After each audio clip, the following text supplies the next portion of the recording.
What is up, all of you burners out there? It is your boy, Chandler, back with a little update about my life and the podcast. I'm out in Pocatello, going to Idaho State, and college is not harder, but definitely more tedious than I remember.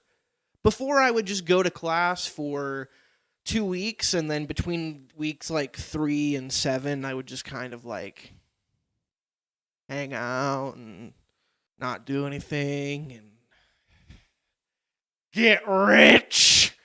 That's what I was doing. But now I am actually going to class. So it's much different. I like it, which is weird to say because it makes me actually feel like I'm working towards something.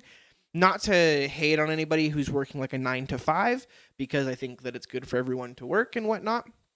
Going to school makes me feel like I'm actually working towards a tangible goal, and I'm really invested in, like, I don't know, to me it's just this weird thing of like, what does it even mean to be in college? And if I go to my classes every day, does that mean that I'll succeed? Like, I'm having rudimentary thoughts in the most Nicodemus way, and I don't even know who Nicodemus is. So that's where I'm at, but I'm just glad to be actually going to class and progressing in my education. The Patreon still has 0 followers, which is fine. You don't have to pay us anything. I mean, to be on the Patreon, you do. But if you want to go there, if you want to help financially for me to help bring the best content that I can to everybody, I would need some help, definitely financially. And the more help that I get financially, I feel like the better and more consistent videos I can bring, podcasts, things like that. And yeah, if you would like to help and support, that would be awesome. It is patreon.com/Fehr the Burn. But that is not why we're here today. We are here to do Lifegroup 4 with Nathaniel Bowen, a good friend of mine, who reached out to me to actually be on the podcast, which is very different because everybody else who I've brought on the podcast so far, I've reached out to for the Lifegroup series. It's been Odyssey, I was episode 2, Cameron was episode 3, and now we have Nathaniel. So thank you, Nathaniel. I really appreciate it. I hope that school is going out well for you out in Montana, and he's going to be traveling the world soon, which is awesome. But I do have an apology to make. And since I'm a man, I don't apologize. So I wrote it out, and I will now have a woman read it because that's what men do. So here's, when this lady sing it's really me, right? It's not her because she's a robot. I would like to apologize for the visual display of the upcoming video. If I had known that I had turned my phone camera landscape after having it in portrait mid-video, I wouldn't feel like the most stupid gritty little lad. Apologies to Nathaniel, my mother, and most importantly, God. For this, and all of the times that I've ever been even a little bit drunk, I repent. Liquor is poison, and to never be consumed. But as Shia LaBeouf said once, I'm not a strikingly handsome guy, but I'm in movies. And that's facts. Enjoy Lifegroup 4 with Nathaniel Bowen, the real one. All right, and welcome back, ladies and gentlemen, to Lifegroup 4, episode 41 of Fehr the Burn. Today, I am honored to be joined with someone who I have been talking to a little bit lately and haven't seen in quite a while. But I've been thinking about this man for the last couple of days, and I'm joined with the real one, Nathaniel Bowen. Happy to be here. Nathaniel, bro, it's been 6 years since we've seen each other. I think it's been about, I think the last time we saw each other was 2015. So like 6, 7, somewhere around 6-7 there. years. Dude, first of all, thank you for being here. I really appreciate it. I'm so happy that this worked out. You're the first person that's ever actually hit me up to be on the podcast.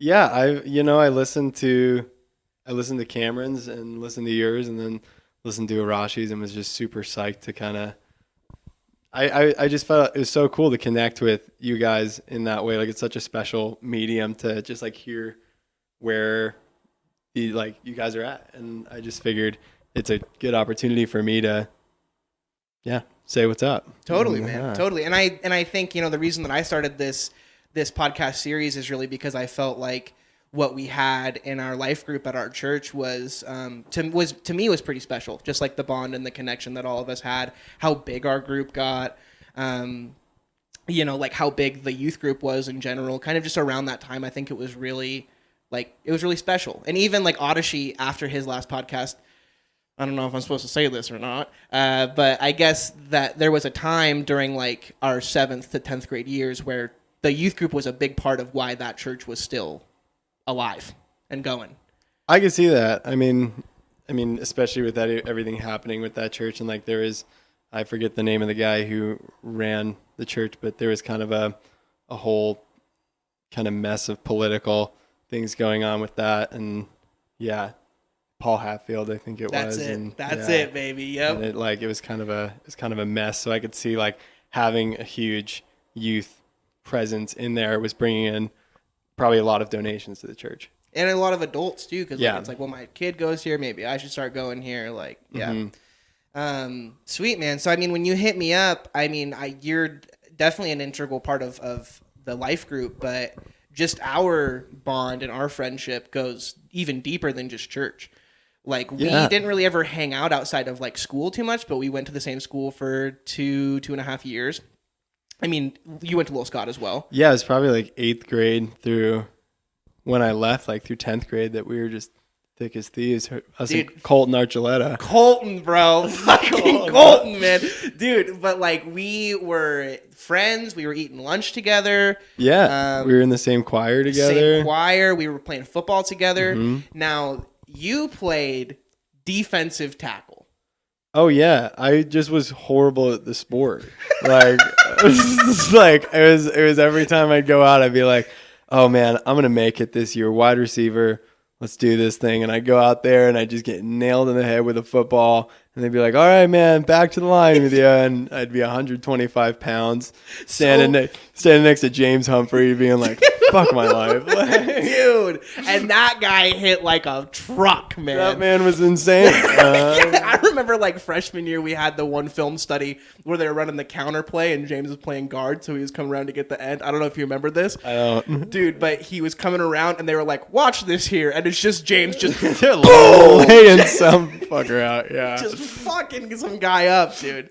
Yeah, man. But when you first hit me up, I was like, oh yeah, like not to be, I don't want to be rude or anything, but I was like, Nathaniel was definitely a part of our life group, but because we were so good of friends, like in school, like I just I didn't forget, but I was like, oh shit, yeah, dude, like you were a part of my life, definitely, like integral in a lot of ways. And that group was hugely integral in my life. Like I think that set me on a course that really like set who I am as a human being today. So wow. Yeah, like I just have a tremendous amount of respect and love for Josh and Andrew and Chris Stoddard and Nathan Bowen. Like I've had a chance to like contact him a couple times, but yeah. Yeah, did you hear about Pat?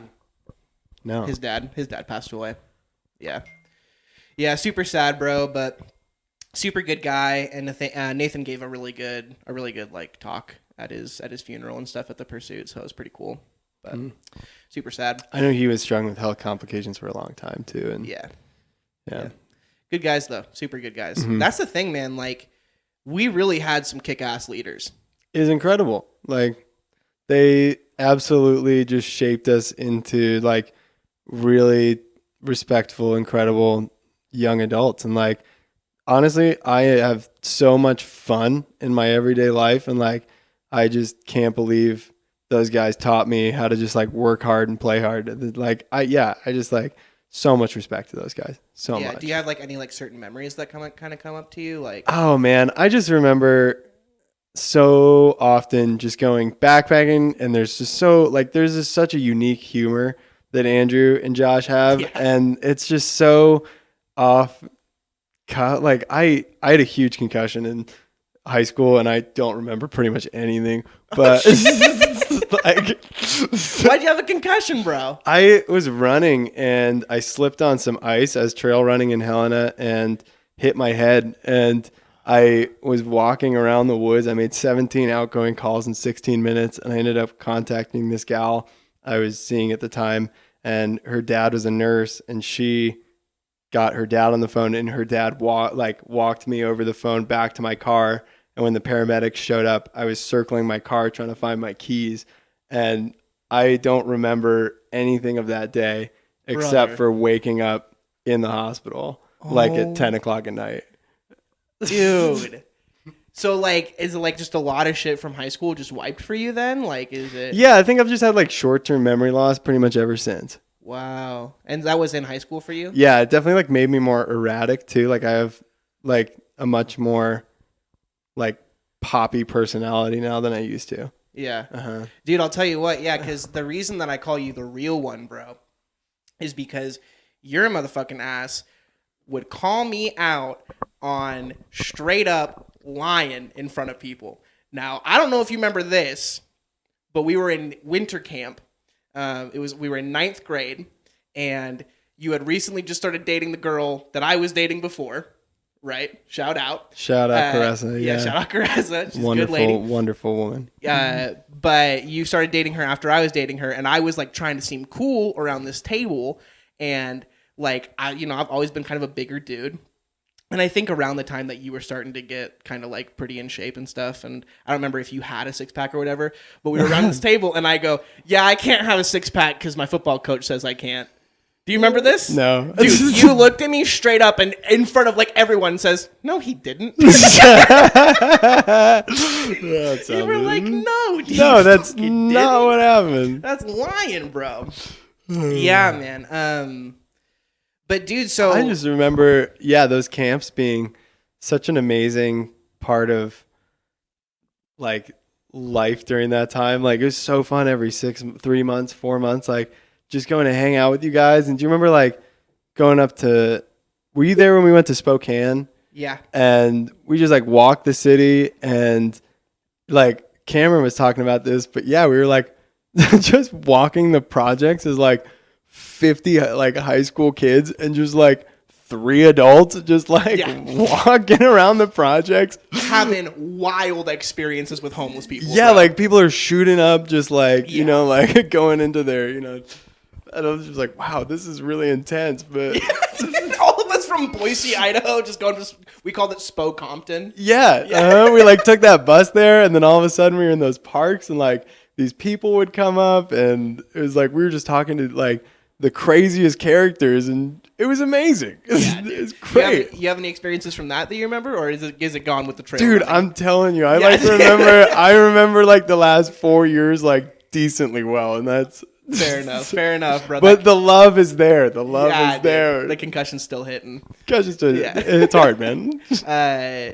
Yeah, dude, I had some wild experiences up in Spokane too. There was one time when I like met up. We were in our groups, right, and we were walking around. I don't forget if we were like giving people water or food or whatever.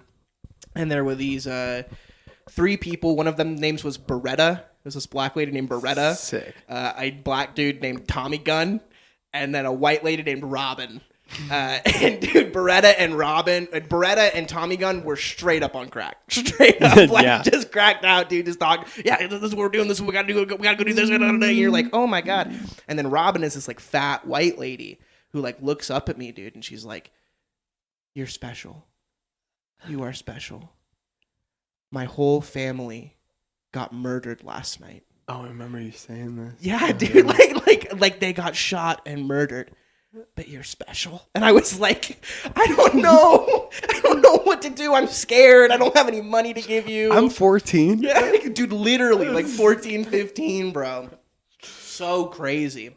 I like the thought process there of being like, man, I should tell this kid about this right now. Like, she's definitely on drugs, bro. Oh, but like, I mean, I do enough drugs that it's like, I feel like I would stop myself before saying something like that. Fair enough.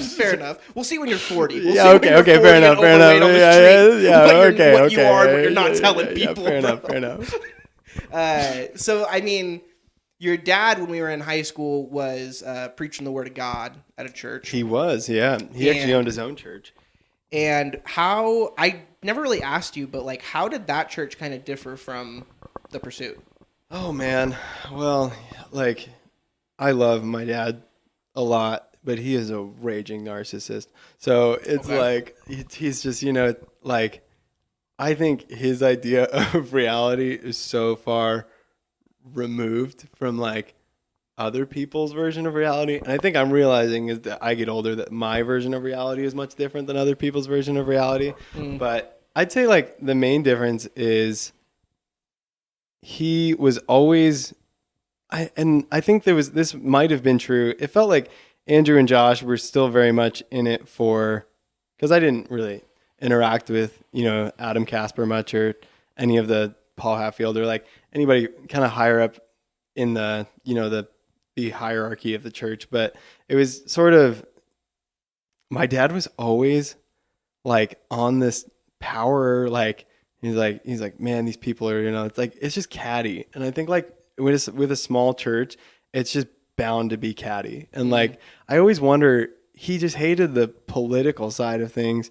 and he is such a smart man and like knows so much, but he's always trying to figure people out and trying to figure out what they're trying to get. And I think like to enter into position at the church, like it either takes someone who is so adamantly working towards a project, or it takes someone who just really likes being in front of people trying to be a moral compass. And, it's sometimes you get a little bit of both too. And I think like for my dad, it started off as, you don't really know where to place him on that. yeah. And like, as much as I respect and I love my dad a lot, but I think definitely just his experience as a kid and he grew up in Jersey and had a super abusive father figure in his life. And he found my mom, and he was all of a sudden the savior to he was the savior to this young woman, in which I think like a lot of young men tend to be in the US, is like they find a girl and they are all of a sudden in this savior role where they're like, I can help this situation. Like, you're sad, I can be this rock. And then, over time, it's like you just get whittled away, and all of a sudden, things start being drawn to the surface, and like a lot of your trauma gets re-evaluated as an older adult. And it's like, if you are in a position where you think of yourself as this savior and all of this trauma is rushing back to your brain and you're not ever really coping with that, it just eats away at you. And I think like what ended up happening with my dad, I have a tough time comparing the two, because it wasn't my dad's church so much that I was involved with. It was just watching my dad kind of become more and more of this person that was toxic. He like just didn't want to ask for help. He just didn't want to, and I think it really broke him over time. But I think the difference between the two, that to go back to your question, is it was just smaller. Like when 35 people are meeting in a strip mall versus 300 people next to the YMCA, it's just a very different size. And like when there's one person running the church, two people running the church versus 35, it's like just a different level. And I think what's so special about Andrew and Josh's position is they really did get a chance they were hired on to be youth leaders, and they had each other. And like, I thank God that I have a beautiful brother that like, I just fucking love him to death. But like just doing that and having a unified goal between two people and like being able to see that through and having the resources to do it is like a really special thing. Yeah. So Totally. Totally. How is your brother, by the way? Oh, he's awesome. Yeah, he's great. He graduated high school, yeah? He graduated college. Holy yeah. God, dude. I thought I'm the only sibling in my family that doesn't have a college degree. Hey, bro, pound it. Pound it. I That's feel what's that. up. I That's feel what's that. I feel that, brother. Yeah, man, that's true. Did you feel any like toxicity kind of from the youth group and like renewal, the pursuit, or anything like that? I never let it for me. Like, I think I noticed those things, but it was such a sanctuary for me, and like such a place where like the older I get, the more I realize like maybe it wasn't so much that like, and I don't want to write anybody's experience off. Like maybe it wasn't so much that like Jesus that was there, but like so much that we were there for each other. It was like a place where 30, 14-year-old boys got to come together, be emotional, and like just like be mindful for 2 to 6 hours a week. It was like, and that is like a thing that just doesn't happen. And Yeah. I think that creates a lot of just like great habits moving forward. And like I know that a lot of us really relied on each other, and like just being able to go back to that, and like especially in my life, and like experiencing a lot of, just my own trauma being built up, it's like I'm able now to recognize that maybe that was a great thing for me to have at that age, because I'm able now to have people that are close in my life that I can reach out to and trust. And like, Totally. I think like that's, and like as much as if people want to give that up to God, it's like great. But like, just like recognizing that, we were there for each other, and like the power of human experience there is also really powerful. So. Human connection is huge. Mm-hmm. It's huge. And it's like you're saying, like there's so many young boys out there who really don't have what we had as kids, where it's like we had this group where we could come and we could just be super vulnerable and honest with each other, dude, and talk about just dark and gross shit that like we were doing, or that we were still like, involved in, or like, masturbation, like pornography. Just a bunch of freaks, dude. We were freaks, man, and we were just open about being freaks, bro. Like we just talked about all sorts of shit. Shout out to the freaks in the alley, bro. But yeah, I definitely agree that for me, I kind of feel, so you left because you guys moved, like you moved from Boise to Montana. Yeah. And I left kind of abruptly just because I had some shit happen with the church, and then I kind of made this video called my coming out video. I wasn't coming out as gay at the time, but I knew that people would watch it, and they did. And I was like, listen, I watched a Bill Nye versus Ken Ham video, dude. And I found out that I don't believe in God. I don't believe that Jesus is the Son of God. I don't believe any of this shit. I'm not in this anymore. And so I left. I got to see one of those debates live one time, not Ken Ham and Bill Nye, but creationism versus evolution. And like, I remember sitting in my college's like, ballroom watching this, and I was like, this man is picking this person up, like he is destroying him right now. Yeah, the evolution guy, yeah? Yeah, it's like this man has no leg to stand on. Every time, dude. Every time the evolution guy wins. Never once is the creation guy ever going to win, because he just goes, well, it comes down to faith. And you're like, yeah, bro, but like all of the science. There's all of the science.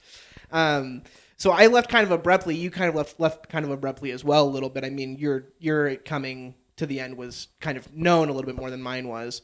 But since the Lifegroup, I've kind of had a hard time like recreating that type of environment that we had, like that group. Is that something that you ever find yourself like searching for, like another like group of? Have you been able to find that at all with like closer friends, closer guy friends that you can? I think for me, it's like it's come in like it's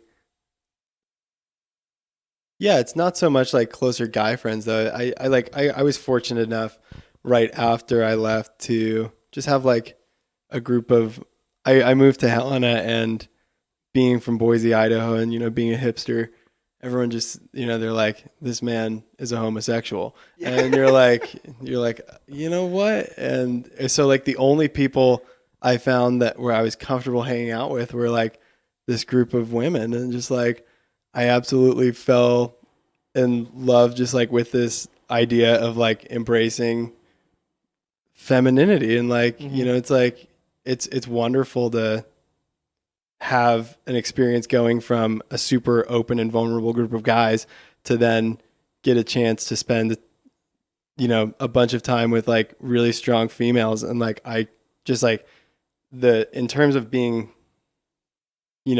falling from one into the other, and then falling from that into my college, my freshman year, falling into an agricultural community of sustainable agriculture, where I just had a bunch of older people. I was the youngest person. I was 19, and everyone else on the farm I was working at was 26, 27.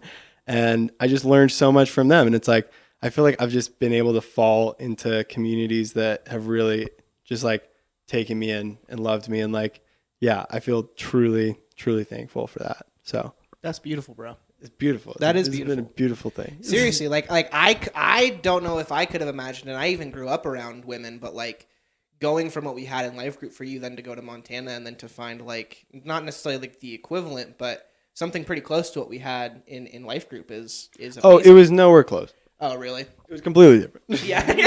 You're like, we weren't talking about how many times we were yanking our chains. Yeah, and that's stuff, not so, like, that's not happening. No, I had this friend though that kept on. She was like, I don't know why all of these relationships don't work out, and she would go to the college and just like hook up with these college age guys. And I'm like, dude, That's fine. guys are 3 years older than you, and you're living completely. You're like, you don't know why this isn't working out. Like, You're just banging a bunch of dudes, dude, man. Like, or not so much that. It's just like there's an obvious bridge in reality between these two. It's like, and then you move it to a freshman in college, and you're like, would I ever hook up with a high schooler? No. Fuck no. Yeah, And it's absolutely like you're Yeah. just like, yeah, Ken, of course it didn't work out. Like, bro, so true. So true. Yeah, man. So, like, do you remember any like the man ventures that you went on, like the yeah, backpacking? I loved that stuff. And like when we went to the Sawtooths, and like I was part of the Australia crew, and like fucking Australia was so sick. And I remember, yeah, what else did we do? Is like, and then just like going out in the town, and we had all those shirts made. It's great. I missed the dress up one though. I was like bummed out. I was like, Oh, you weren't at that one? No, I just Yeah. like I was so like I moved, and like I just missed you guys so much, and like just remember like just like the first couple of years, and like just while you guys were continuing to do things, I was like, man, like it's so nice to be back there. I missed you guys so much. Isn't it crazy that we got Colton to go to that church, to that youth group? Yeah, I like still do not remember, or like I don't think Colton ever shared anything about his life with me. That's because he didn't want to, bro. He's like, I can't give this man any information. Dude, he is Colton. If you're watching this, love ya.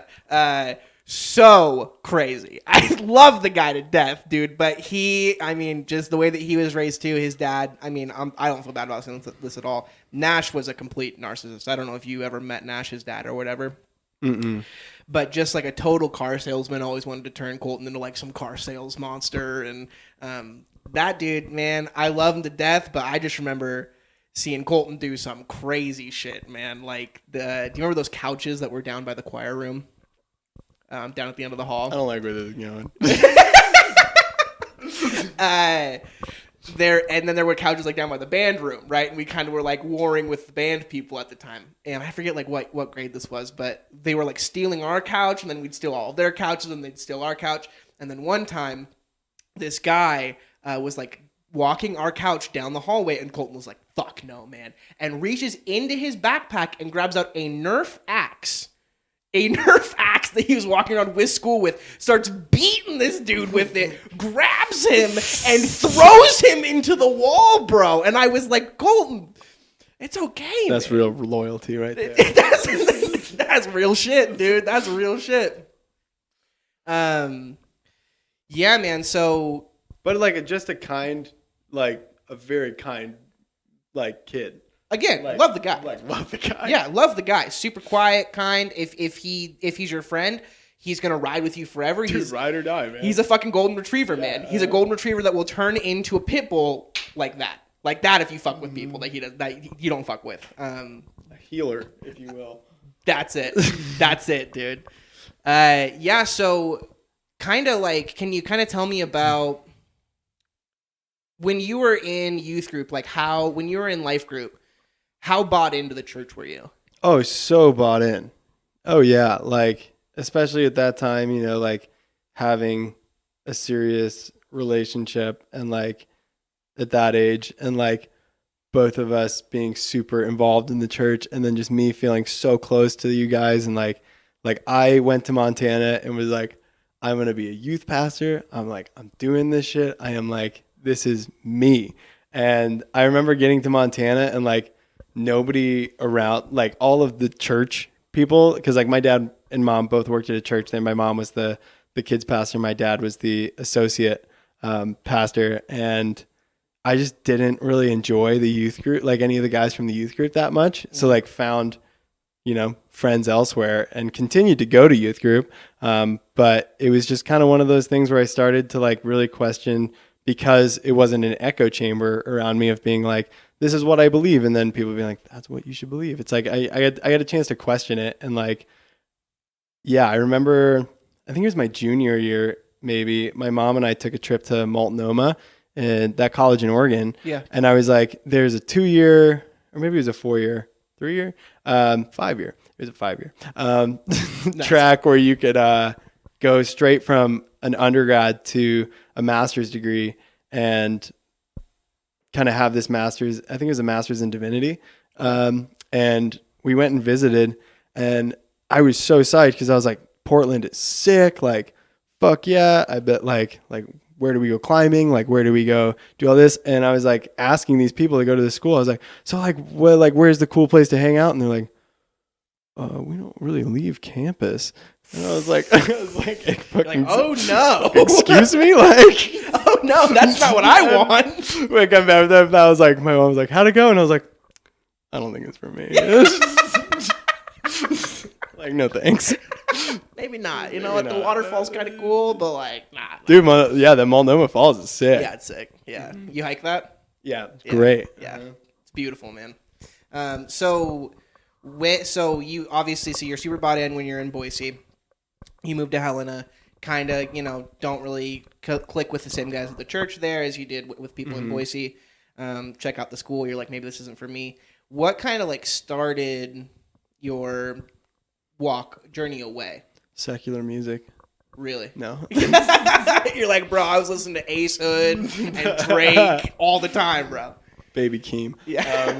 It's been in the last 2 years. But no, I think for me it was a lack of, I think I saw small town churches, and then like seeing small town churches and like seeing how insular they were, like they didn't really think about, I felt to me that there wasn't much of a worldly feel to them. There wasn't a thought of communities outside Helena, and it felt like a very insular community.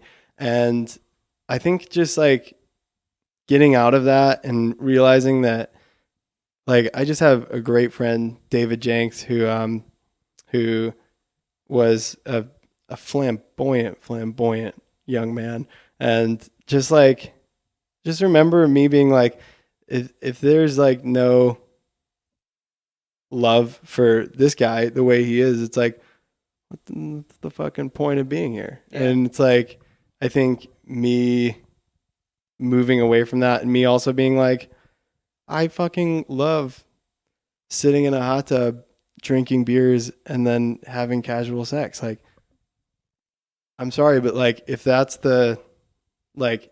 is, brought to the table and like both parties are on board with it and it can be healthy. Like, I think the way the US views sex is completely, like, I don't think it's healthy. I think it's like really, really sad what we've done to like people's sexual being. Do you think that's derived from the church? It could be derived from the church. I think it derives from insecurity. I mean, like, it's just, yeah, like, I think people tend to look at themselves as like not as sexual beings in the US. And like, I think just like moving toward, I think, this is kind of a rant, but like moving toward a society in which we like accept our sexual nature, and like, we'll really, I'd love to see what that happens. Cause in Germany, like, you see where sex is very positively embraced and is very openly talked about. It's like their rates of sexual assault are so much less than we do in our college towns. And it's, it's that idea of like demonizing our sexual nature. I think that it has a lot of people repressed, and like, sex is cool, man. Just like, have sex. It's going to be okay. Yeah, as long as you're cool with the other person and you guys are both on the same page about shit. Yeah. I think that's where it's an issue for me, is when just shit gets crossed. When it's like, it means something to one person than it does to another person. Like, that's really where shit can get messy. But I agree. Like, if you can do it and you guys are both on the same page, then fuck it, go for it. Mm-hmm. And I agree with you, man. It's like, even in our youth group, Like we had those every Wednesday. Dude, the man card thing, that The man really card thing just fucked up, dude, bro. it really fucked me up as a kid. I like have had to do a lot of work to get like past that. Can we talk about that? Yeah, like, totally. Like, because to me, bro, I didn't masturbate for 4 years. What the fuck, man? Dude, it was so wrong. Dude, like, okay, here's the thing. I and everybody in the group looked up to you for that. You know what I mean? And I don't think that's okay. Exactly. I don't think that the church should have been tracking when we were masturbating. I don't think so either. This is fucking weird, man. There's a flip side of that I'll get, but like, yeah, go on. And But like, so we had these things called man cards. We've kind of talked about them on the podcast before, but essentially what it was is there were 3 cards that you could get. And every February we had that series where it was like, what happens when you have sex with people and the chemicals and how you should only have sex when you're married and blah, blah, blah. And then we had like 1 week where male students could ask male leaders questions, like anonymously, where we would like write them down and then they'd send them up. And then where male students would ask, and then same thing with females. And then you had male students ask female leaders questions and female... those people were getting laid like once every couple of years.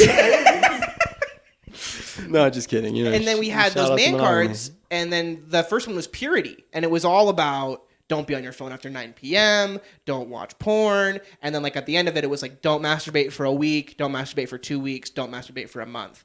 And bro, you were like famous in our group because you were like, I have masturbated in 4 months, and we were like what? What? Why? No, we were like, how is that even possible, bro? Like, I can't go 2 seconds without thinking about my dick. I do like, and on the flip side of that, I think like, I do think it was an incredible experience for me to like not watch pornography. Absolutely. And like, I don't think that the porn industry is anything that like is good for people's health. But I don't think that means like you have to separate pornography from sexuality, and like we're sexual people. It's like, and like, I think maybe, you know, and it's like, it's weird because like when you're in a position with kids, it's like nobody wants to be the person that's trying to teach kids like, you know, you should explore your sexuality, because and then people are like, why is that person teaching these kids about exploring sexuality? That's but fair. Like, That's fair. That's fair. If they did the flip side, it would have been kind of weird too. Yeah. But like, I think like teaching people from a young age, and like, I don't know how to do this obviously, but like, I think teaching people that it's okay to like have sexual desire and like love yourself sexually, it's like really tough because like I feel like so many people, and like me included, like especially like when I got out of high school, just like really had a hard time like accepting myself as a sexual person. And like it's like, I think creating a healthier environment around that and like loving yourself is so much more important than saying don't masturbate. It's like, instead of forgetting about your sexuality, maybe like work with kids and be like, hey, like you have self-esteem issues, you have, you know, these issues, like you, like a huge part of my journey in the last like 4 or 5 years is like, I just have a difficult time feeling like I'm enough and feeling like I love myself. And it's like, it's difficult to like sexually, when those are your baseline emotions, it's like to feel like you are enough or you feel like comfortable sexually. And I think like teaching kids to love themselves is so much more important than teaching kids to not masturbate. Like, I think that's a much better approach to it. I can feel that. And it's crazy because it's like in church, we were more taught that God loves you. We were never really taught like self-love. You know what I mean? It was more about like, well, listen, like God loves you and Jesus loves you and like he died for you and you're a piece of shit and you're garbage and you're a sinner. But like, what if I don't like myself? That'll come later. Well, don't worry. You'll figure that out when you start masturbating. Jesus loves you. Yeah, man. So, I mean, are you cool with like kind of sharing about, I mean, obviously it was tough for you, but to not masturbate for 4 years, man, I mean, that's crazy. You know, you just stop thinking about it. Really? Yeah, like month 3 hits and you're like, I guess it's just who I am now, you know? And like, wow. But at the, like, I will say, I think like that getting away from pornography at that age, at 14, 15, and like having so many like incredible female friends through high school and being able to like create connections with females that like I wasn't, you know, like I feel like so many people in that small town in Helena like saw females as, or like people of the other gender as like potential partners. And like I think, you know, that's such an unhealthy way to look at the world, is like every time you start talking to a woman, every time you start talking to a man, or like, you know, cis trans person, like thinking of them as like a partner instead of just seeing them as a human being. And I think like being able to step away from, you know, that desire part, like, and I'm not, you know, I don't think the way I did it was like what people should do by any means, but like I do look at that as something where like I was able to form really positive connections with like people, other bodied people that like I was able to just like receive and give a lot of love that wasn't sexual. So like, yeah. But at the same time, it's like when I started having sex again, I like was so anxious all the fucking time. And like, I got back into like my freshman year of college, I lost my virginity in a one night stand, and like, it was horrible, dude. I would like, and I was like, I just remember feeling so bad about it and like, just like beating myself up about it. And, you know, it's like, it's okay to like, it's okay. Like, it's okay to masturbate. It's okay to like, it's okay to be a sexual person. It's okay to be a sexual person. Yeah, totally. Totally. And I agree with that too, man. It's like, because it was beat out of us so much as kids, like you have that inherent guilt in you about like it whenever anything ever comes up. I will agree that I think that porn is overall probably a pretty bad thing for people, just because it makes people think of other people as objects. And it's a very like male dominated aspect of absolutely. it. Uh-huh. Yeah. It's like I don't like that it just makes people look at other people like potential partners, like you're saying, because the fact of the matter is, and this is some shit that I've really been thinking about the last month, you're not going to have sex with 99.999% of people that you meet.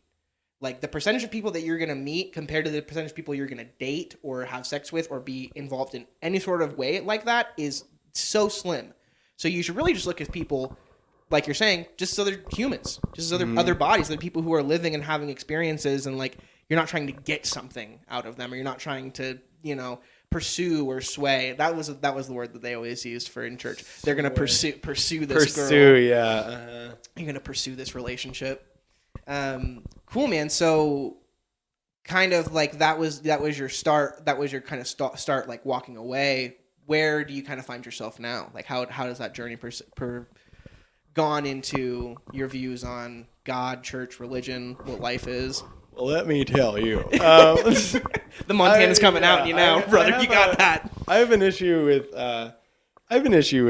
with kind of religion finding itself like taking a moral high ground. I think that, you know, I have no problem with people believing what they want to believe, but like we were talking about this a little bit before the show, but it's something that it seems like nobody gives a fuck about the planet, dude. And like to be a tree hugger about it, it's like if you are a group of 65 white people that find themselves in a suburban church on any given Sunday, and you are not taking into account a changing climate, if you're not taking into account, like, if you want to be a moral high ground but want to refuse to recognize civil rights issues, it's like, where is that respect being founded? If you don't want to respect a system in which people that you consider brothers and sisters of Christ in the Midwest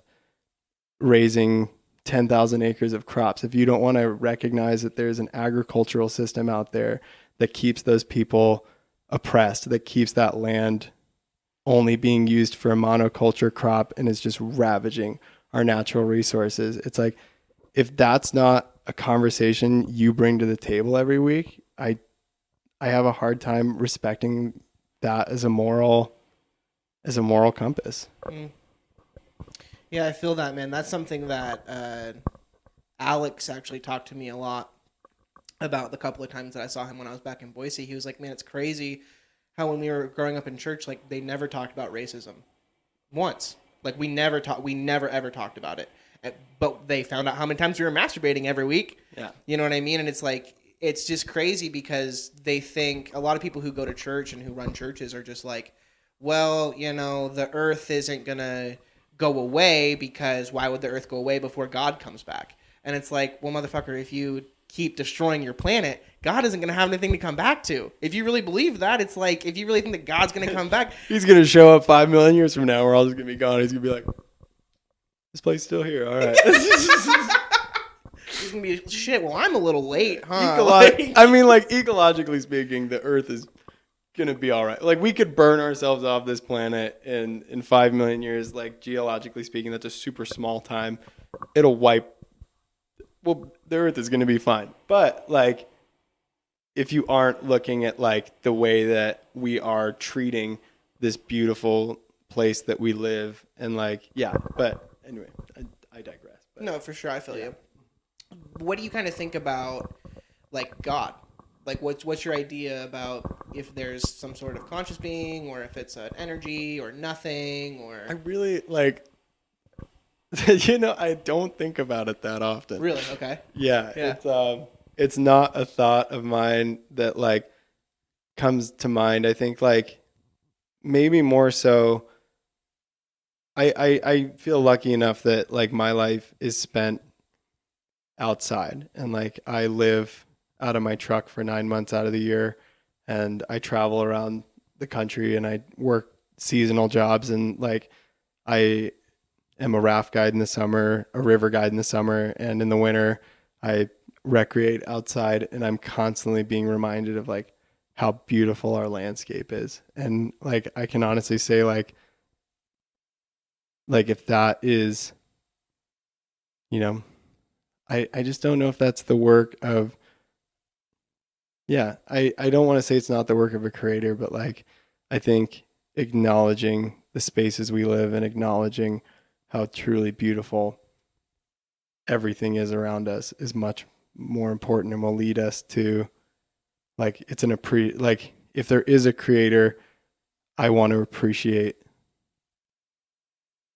the creation and the lives that he's made and not just like the lives of us as like humans, but like it's like it's forests and it's like I just for an or an English term for it is like ecosystems and like just seeing the beauty in I don't know. If there is a God, then she's a woman. She's a raft guide. Facts. Hey, and that leads into this podcast is going to come out in about a month, and we have a series that we just did. I started this with a good buddy of mine named Coburn, and we have a series that's going to be playing during this called Bible Secrets. And if you dive actually deeper into like the Bible, I think that the Holy Spirit's a woman. Like just with the verbiage that they use, and like if you actually translate it back to the Greek, like whenever the Holy Spirit's referred to, it's like a he, she, it. It's like a very fluid term. It's like they don't really know what it is, but because it's a creator. Exactly. But it's like just because the church was patriarchal back in the day, they were like, fuck it, just make it a man, just make it a he. You know what I mean? But it's like there's so much more to everything, and I totally agree with that. I think that it's just idiotic if people are going to be like, God is a man and he has a dick and he does this and that, and it's like, if your God is real, then your God is so much more fluid than I think you really understand. But I like that, man. I do like how your mind seems to be more focused on things that are practical and like and tangible that you can actually see and feel and touch, and trying to cultivate healthiness around you in a very like practical way. I'm really into that. So, can we talk a little bit about climbing? Yeah, sure. I love climbing. I thought now. Dirtbag, that's a term for climbing. Is that true? Like when you're just living out of your car? Yeah, I think that's like a general kind of like pop term. Yeah. Is that a bad term? Is it like a derogatory? No. Why not? Were you dirtbagging it out there for a minute? Yeah, for sure. I still would consider myself a dirtbag. I live in a wagon. That's amazing. That's amazing. What's your favorite aspect of climbing? Moving really efficiently. It's like I love.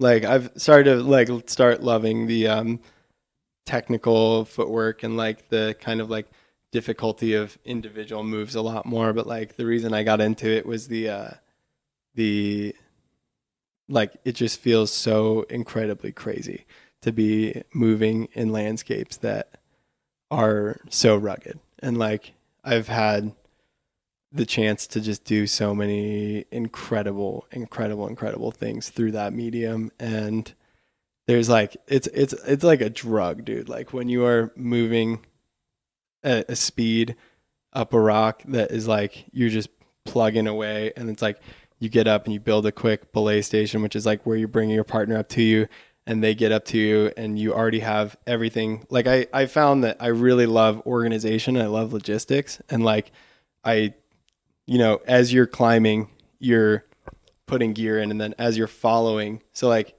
the climber, you have everything organized on your harness. And as you go up, you're taking pieces off, you're putting it in, you're either clipping right to the piece or you're extending it with a runner that it's like a big piece of webbing. And that essentially, so like you want the rope to be running really straight. And if you put a piece in here and then your other piece is 6 feet away from it, you attach long pieces of webbing to make sure the rope goes straight so that you aren't working against rope drags. Like when that rope goes back and forth, it can cement itself and becomes really hard to pull through. But it's like, it's that movement of like trusting a partner enough to move really quickly, and just like organization and moving up a wall in a way that like moves really quickly to me. And like I love wall climbing, like bigger objectives. And I love free soloing, and like it's just like it's like the most wild fucking thing. You free solo?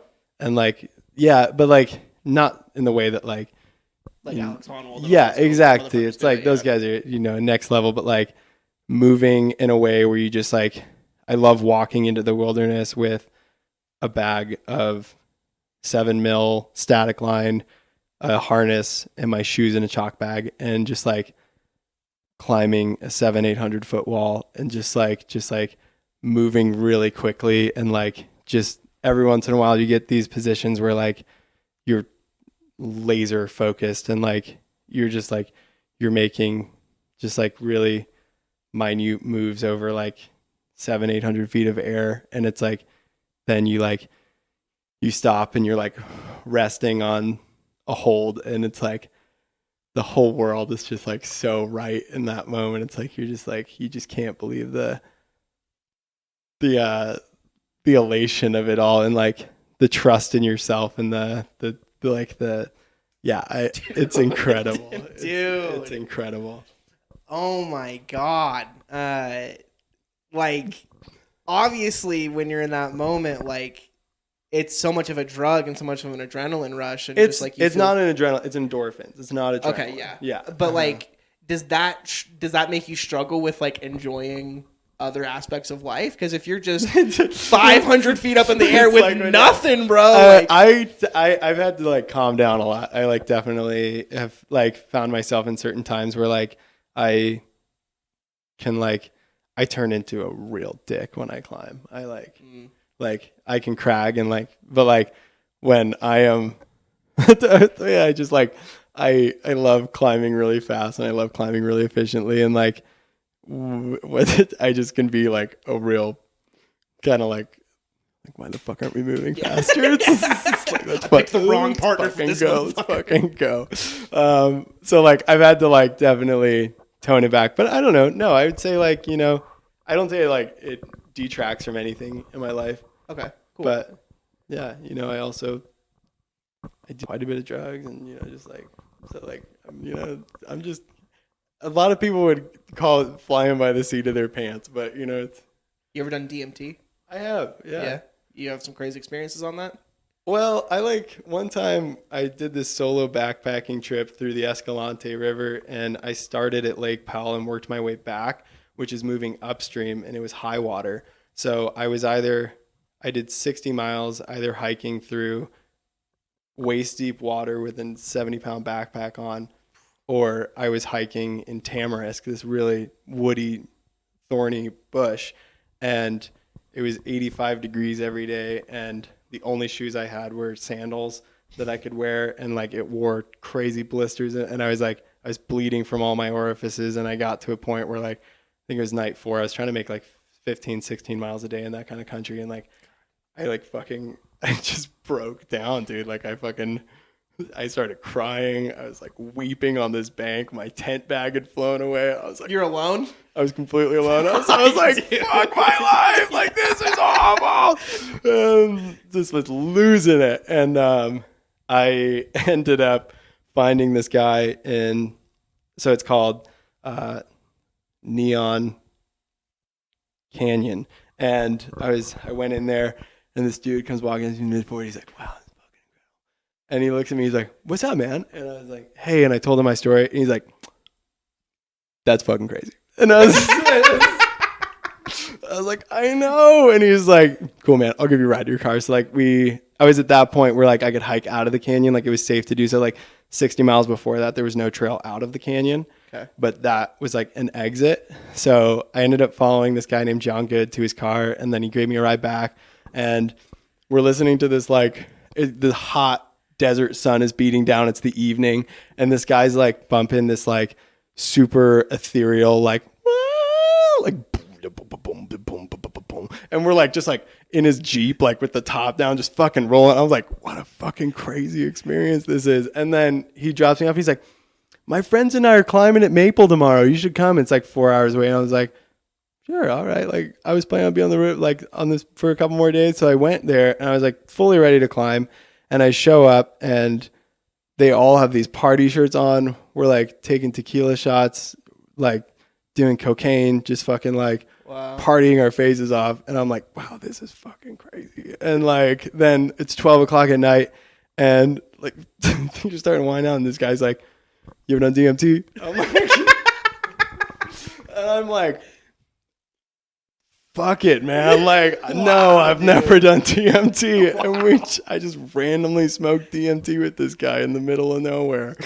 And, on cocaine and all sorts of other shit in your system, dude. So fucked up. But, yeah, man. I mean, like, I hope that, like, you know, these stories, I mean, I feel like I did so well the first half of the podcast of being like, this is what I believe. And now people are like, this guy's fucking brother. Cool. This guy is fucking crazy. This is the best part of the podcast. Okay, if people made it this far, they're in for a treat. All right. Is drugs is it big in the climbing community? No, just those guys. Well, those guys don't climb. It's like they just party. Like those guys they were climbing Maple. They were like climbing in Maple, but like there are two types of climbing. There's like going on a climbing trip where like you're actually climbing, and there's going and like partying in the woods and like climbing one or two routes. Lit. Yeah. Cool. Do you have a favorite climber? I mean, you're kind of in the scene, so I don't know if you necessarily pay attention. But who is my favorite climber? My friend Jed is he's a fucking character, man. He's a weirdo. What's his last name? Jirag.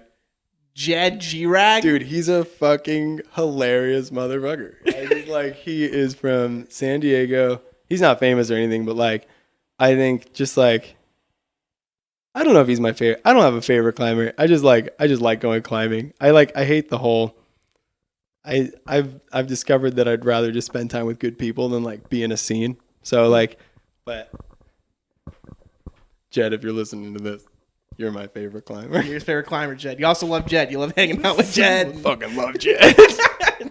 And doing all sorts of drugs, bro. I just ask because I got like when I was out in Seattle, I just randomly just like started turning on like the trials for rock climbing.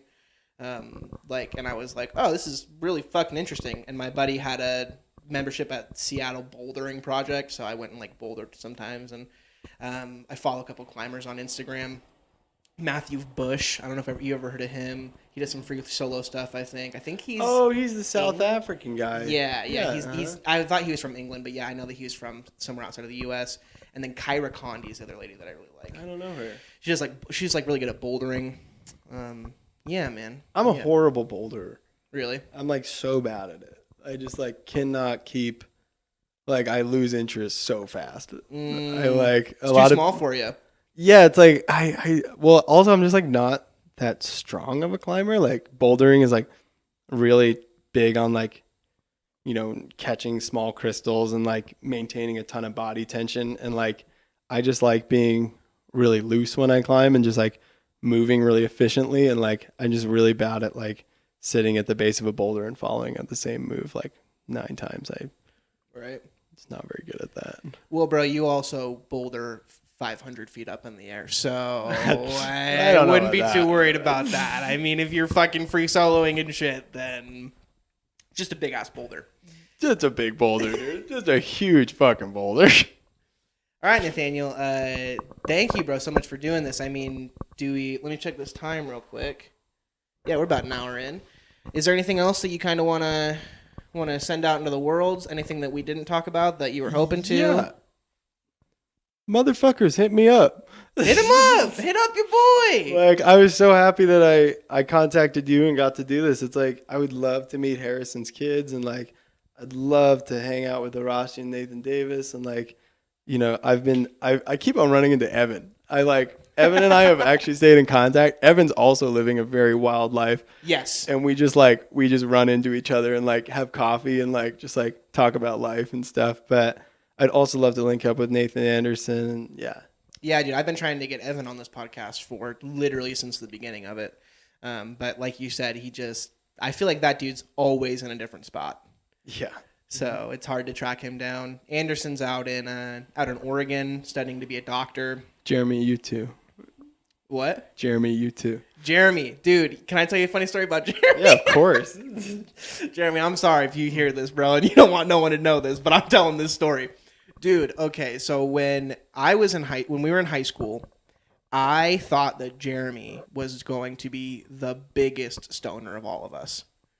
Like 100%. Just the way he is, bro. He was just always chill, relaxed, chilling. So I moved back from Seattle to Boise in the middle of, at the end of 2020, and then February of 2021, me, Nathan Anderson, Alex, Jeremy, Odyssey, Nathan Davis. Do you remember Austin Snodgrass? Remember this man? Like, he's a little older than us. Sorta. Yeah. He was like a big like photographer who did stuff like for the church. We all went out and just drank, had a good time. And dude, they're all fucked up except for me and Jeremy because I'm DDing and Jeremy just doesn't drink. And so I'm sitting at a table with Jeremy and I was like, Jeremy, you smoke weed? And he's like, nah. And I was like, really? And he was like, yeah, dude, I don't. And I was like, you don't drink either? He's like, no, dude. And I was like, what? Like, what gets your socks off, man? Like, what gets your rocks off? To him, man. Dude, he just looks at us and goes, masturbation? Fuck yeah, dude. Hey, bro. When it's been beaten out of you for so long. Shout out to you, man. Shout out Jeremy, Living dude. your best life. I've been trying to get Jeremy, Harrison, Matt, Davis, Anderson, Evan. I mean, I want to get the whole crew, man. I want to get like even some of the other, I don't want to say like obscure guys, but just guys who, I don't know. I just felt like, to be honest, there was like a core group of guys, and then there was like other dudes. Like, do you remember like Kirk? Oh, and Alan. Hell yeah, dude. Yeah, dude. Kirk is a fucking G, man. Kirk's that a G, guy, dude. Yeah. When we were in Australia, Kirk would just say the funniest things, and we had this guy that drove us around and was like not our tour guide, but like he'd hung out with us. His name was Ross, and he had this thickest Australian bush accent, and Kirk, speaks like he's from the deep south. Yeah. And we could have sworn they didn't understand a thing. It would be like, yeah, pretty much, man. I was like, Korean food, last night, like I had the yellow one. And then like Ross would go up to him and be like, hey, Korean food once. Yeah, like I kind of like going down and getting a fish at the market though. And like they would just like, and they would just talk to each other for hours and hours. And like Andrew and I would hang back and be looking. And Andrew would turn to me and he's like, I don't think they can understand each other at all. You're like, it's only Korean food. It's just Korean food is all they understand from each other. Dude, that's hilarious. Yeah, I'm just trying to get as many people on as I can, dude. Like even the man who got locked up. You remember the man who got locked up? Zach. Yeah. I mean, depending on how he's doing, man, I'm not too into what happened at the time, but if he's kind of, gone through some processes and figured some shit out, I mean, I'd love to talk to him regardless. Whether I have him on the podcast or not is a different story. But yeah, man, I just thought what we had was special, and definitely I'm very, very, very, very thankful that you hit me up. So thank you, dude. I saw that you moved to Pocatello, and was like, you posted the other day, like, back in Pocatello, and I'm headed north right now from Durango, which is where I live now in Colorado. I just moved out, but I was like, oh shit, that's like on my way. So I'm so happy it worked out. Yeah, man. But I just, it's great seeing you, man, because like we kind of talked about, our relationship was even deeper than all that shit. We're connected a lot more. So I'm just happy to see you, man. And hopefully we can even go get some lunch after this and keep kicking it. And oh, shout out if you guys ever want some real content. Chandler and I once had an a cappella group in high school, and it's in Chandler's basement. And there's some real content. Do you remember what it was there. called, bro? Fuck, I have no idea. It was us, Bradley, and then Tristan Johnson and Jacob Correa. Jacob Correa, yeah, that's right. Yeah, dude. It wasn't Tristan. It was Jacob Correa. Yeah. What's that dude up to? Bingo. Bingo. Get out of bingo, please. Yeah. It was called Super Acapella Men. Sick, dude. Sam. Sam, I remember that. dude. Yeah. Fuck yeah. Yeah, dude. The good old days. That's some great content. Go check out Sam. Keep watching. Thank you guys so much for watching Lifegroup 4. Continue watching Bible Secrets. We're in the middle of it right now. And at this point, episodes 5 through 8 should be on the Patreon. That's going to be patreon.com/Fehr the Burn. Nathaniel. Shout out to Patreon. Thank you so much, my brother. Cash App. The number one way to buy Patreon subscriptions online. Cash App. It's not only a peer-to-peer money sending service, but also can be used as a bank to buy crypto and to invest. Channel 5 ad right there. Thank you so much, Nathaniel. Really appreciate it, guys. Have a good week, and I'll see you later. Bye, bitches. I take this life too serious to watch it pass me by. I'm awake, I'm aware, not delirious. This is me and it feel right. I'm a star in the waiting area. This era is my prime. I'll pack the load, I'll carry ya if I can find the time. This kind of feels like basement eyes. Philosophize my life, but green or vaporize. I hate my life. When I sleep in, I'm keeping my secrets close to my heart. You'll have to kill me to get me goofing, geeking. I'm seeking out greatness, but the cost is my regular likeness leaking out like some unwanted nudes. I face unwarranted and unwanted dues. I feel like I'm facing time to face my passion head on. Like Tarantino's car crashes, realness I'm chasing, killing like Jason, being hot like Bateman, but my will stays patient and nothing is wasted. All things for good, but it's wicked how my art takes away what could have been last night. But that verse was tight. Maybe I'll stay in again and just write. I take this life too serious.